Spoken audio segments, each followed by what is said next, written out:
loves! Good morning, good morning. Tara, kain po tayo ng ating nilutong spaghetti. Ayan, may taga-subo pa ako. Yeah. Sarap talaga ng ano. Ang sarap ng spaghetti mga lalabs. Ginawa ko po yan. Ginisa. Ang sarap po. Kain po tayo. Ginisa ko nga po pala yun sa ano, sa bawang sibuyas. Ayan, medyo may kamatis at may kasama pong mga vegetable like cabbage and broccoli. Yun. Agahan po tayo mga lalabs. Kaya may pasok na naman. Trabaho na naman po. Sa araw-araw na ginawa ng Diyos, talagang ganito ang trabaho. Pagkatapos kumain, magtatrabaho. Yung ano-ano na lang gagawin. Ayan, maliligo. Tapos, ayun, trabaho na naman.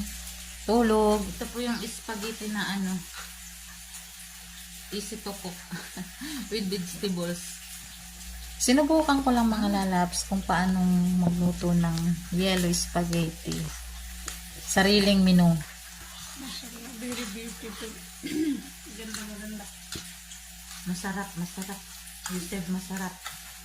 Akala kong mga lalabs hindi talaga kakain yung kasama ko kasi ano, Pinoy na pagkain to eh. Sa kanila po hot spice. Namiss ko si mamang magluto ng spaghetti.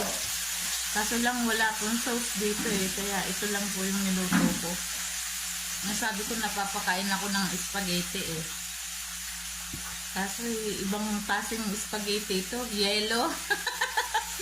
Yellow spaghetti. Ayan. First time ko pong magluto nito. Yellow spaghetti. May halong mga gulay. May halong manok, hotdog, and ham. What else? Cabbage, broccoli. May carrots. May manok.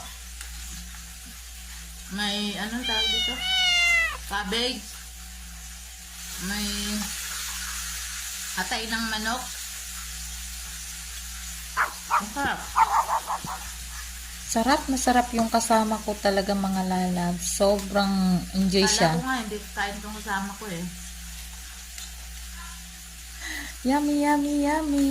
Kasi ano eh, lutong Pinoy. Tara mga lalabs, kain po tayo. Spaghetti. Ginisa ko lang po siya. Hindi na ako nakapag-video kasi wala nang oras eh. Hinahabol ko yung oras ko. Ito po yung sariling menu ko na ginawa dito. May sariling menu eh. Yellow spaghetti. Ayan. Try niyo mga lalabs.